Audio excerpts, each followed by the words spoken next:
Հայերեն ջերմ ողջույնով Մարթակոսը դիմավորում է վարչապետին։ Եվրամիության ընդլայնման հարցերով հանձնակատարը պաշտոնական այցով Հայաստանում էր։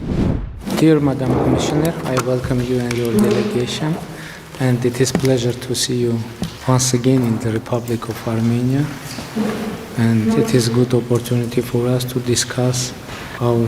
rich agenda, which is getting richer and which is a very important fact for us. Վարչապետ Փաշինյանը առաջարկեց քննարկել Եվրամիության հետ իրականացվող ներկայիս ծրագրերը, նկատառումներ անել դրանց ընթացքի վերաբերյալ եւ ոչ միայն։ It's a pleasure to be here after 6 months. I'm very happy that Mr. Ambassador and his team prepared a very good program today here and tomorrow in Gyumri, and also getting to know your country much better, which I really love to do because it helps me talking about Armenia in the member states a lot. Վերջին 6 ամսվա ընթացքում ԿՕՍ-ի Հայաստան կատարած աշխատանքային երկրորդ այցը խոսում է մեր երկրի եւ Եվրամիության ընդլայնվող գործընկերության մասին։ Դիմակայունության եւ աճի պլանի 2025-2027 թվականների ֆինանսավորման համաձայնագրի ստորագրումը հանձնակատարի փոխվարչապետ Մահեր Գրիգորյանի հետ ունեցած հանդիպման կարևոր արձանագրումը դարձավ։ Առանձնահատուկ կենտրոնացանք տարածաշրջանային կապակցվածության հարցերին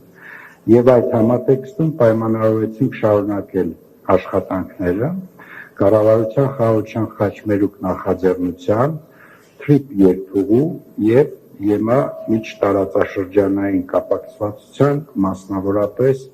գլոբալ դարպասներ ռազմավարության իրականացման ուղղություններով։ Շարունակել ժողովրդավարական բարեփոխումները, ամրապնդել օրենքի գերակայությունը, զարգացնել ինստիտուցիոնալ կարողությունները։ Հայաստան-Եվրամիության համագործակցության շրջանակը ընդլայնվում է, ներառելով ներդրումային մի շարք ծրագրեր։ Սա կարևոր տարի է Հայաստանի համար։ Մայիսին Հայաստանը կհյուրընկալի Եվրոպական քաղաքական համայնքի գագաթնաժողովը, որից կհաջորդի առաջին անգամ երբևէ անցկացվող ԵՄԱ Հայաստան գագաթնաժողովը։ Սա վկայում է այն մասին, թե որքան է բարձրացել այս տարածաշրջանի կարևորությունը Եվրոպայի համար եւ որքան է խորացել մեր գործընկերությունը։ Հյուսիսում եւ հարավում ընթացող պատերազմների պայմաններում հարավային Կովկասով անցնող առևտրային ուղիները դառնում են առավել կարևոր, քան երբևէ։